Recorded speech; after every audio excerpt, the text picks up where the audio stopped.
Imagine trading the harsh glare of an office cubicle for a breeze rolling off the Tyrrhenian Sea. Instead of a commute through traffic, your morning begins with the scent of blooming bougainvillea and the soft warmth of the Mediterranean sun hitting the colorful houses of Positano. Namaste, dosto. Welcome back. Today, I'm attempting a massive logistics challenge, experiencing the distinct souls of Italy's most iconic regions, from the southern coast to the northern canals, all before the sun goes down.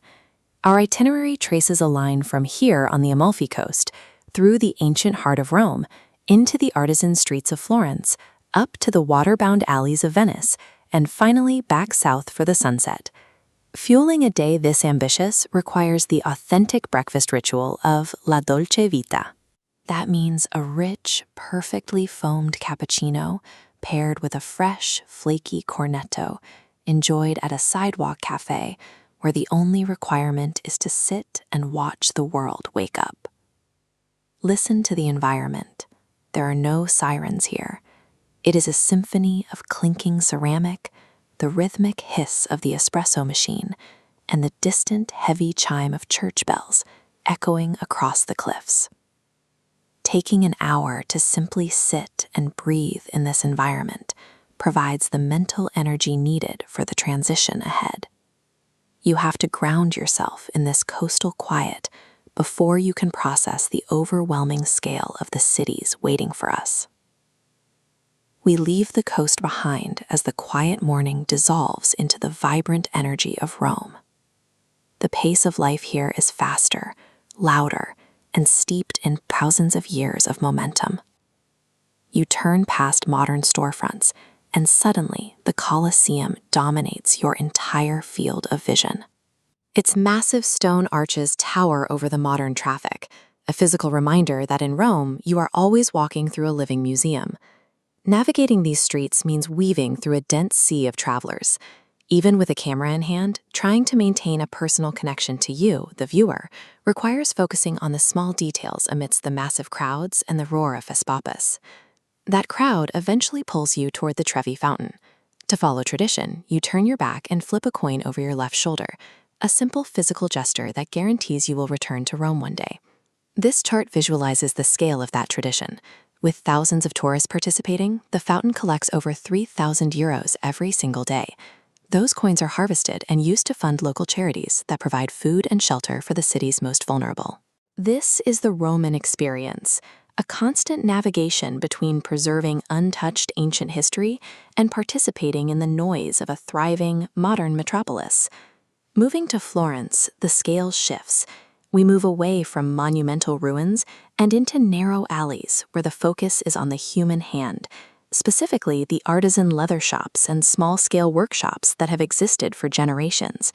It's also where you taste the difference in real gelato.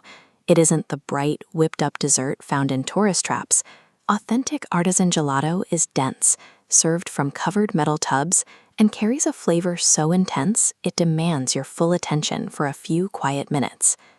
Our journey continues to Venice, where the sound of the world changes instantly. As soon as you step outside, you realize there are no cars, no tires on pavement, and no engines idling at stoplights. This diagram reveals the hidden engineering keeping these palaces from sinking. Thousands of ancient wooden piles are driven into the clay, creating a petrified foundation. Because this excludes vehicles, the city's sounds are reduced to lapping water and echoing footsteps. As the afternoon light begins to fade, a gondola ride through the narrow back canals forces you to adopt a slower, more physical rhythm, dictated entirely by the gentle, hypnotic movement of the green water. Florence and Venice force you to stop looking at the horizon and start looking at what's right in front of you, the texture of leather, the taste of cream, and the quiet splash of an oar. We have raced across the country to make it back to the southern cliffs, just as the lighting shifts into the deep oranges and purples of the golden hour. From this height, the Amalfi Coast reveals its true drama. The jagged cliffs drop hundreds of feet into the ocean, where the setting sun meets the white spray of the waves crashing below. Processing the sights of Rome, the tastes of Florence, and the silence of Venice in a single day creates a sensory compression. It forces the mind to stop worrying about the routine back home and focus entirely on the sheer variety of the world. अगर आपको हमारा ये छोटा सा सफर पसंद आया तो comment में बताना अगली बार हम कहाँ चलें? सब्सक्राइब करना मत भूलना. A journey this fast isn't about checking boxes on a map. Its value is found in the way a single day of intense, varied experiences can leave you exhausted, sun-drenched, and for the first time in a long time, completely awake to the present moment.